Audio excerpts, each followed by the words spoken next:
The seminary isn't priesthood. I think that's an important thing to note. The seminary is the training and forming ground for priesthood.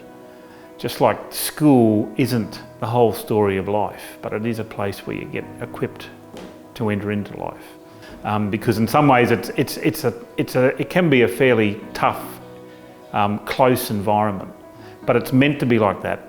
It's meant to test you, because the church also looks at you and decides whether or not priesthood is for you. It's not just a one-way, it's not, I think I'm going to be a priest.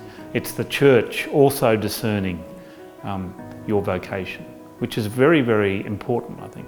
The seminaries are very different now. I think they're more realistic and more on the ball than they were in my time. So it was a place of trying to mould you to live a disciplined life.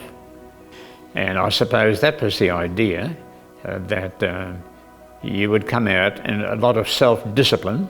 And if I suppose the authorities see, these fellas, they're not constitutionally or mentally strong enough to have that, they'd be better elsewhere.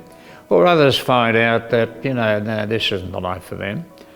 It's university, it's a college life, it's communal life, it's prayer life.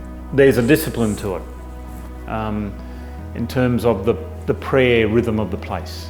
So you're not only going to Mass, you're experiencing the other liturgical practices of the church: morning prayer, evening prayer, night prayer.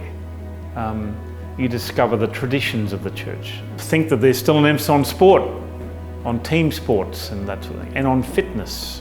One of the things I neglected when I was ordained after I left the seminary was my physical fitness. So it's a multifaceted life in the seminary, but it's also aimed at being very balanced. But it was a training for a specific thing, and that is the priesthood. And you had to be knowledgeable, you had to know a fair bit of philosophy and theology. Part of the call to priesthood is to use your brains and to depth and study scripture, theology, philosophy. How do we think? And not just to look at religious things, to look at the world. What's the world thinking? I remember in that middle period really doing soul searching and saying, well, do I want to go for the long haul here, or do I pull out and do something else? And it was like a sense of a second call or vocation, perhaps a small vocation crisis. I decided to stay rather than to go, but that did mean that you committed yourself for the long haul. You have to mature physically, mentally, spiritually, and I'm very, very conscious of that difference.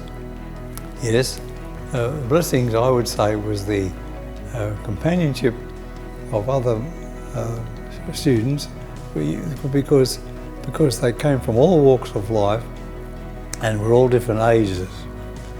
So mixing with fellows with different backgrounds and the companionship that provided, I used to say that what helped us survive the monastic life was our sense of humour.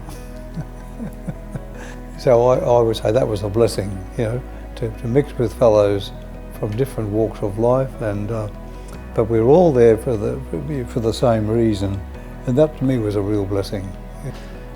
There's a real opportunity to discover your own self. What are your shadows? What are your strengths?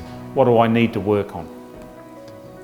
Because you're given constant feedback. That's a pretty tough part of seminary. You're being critiqued. Your formators, lay and ordained, are constantly giving you feedback. Yeah.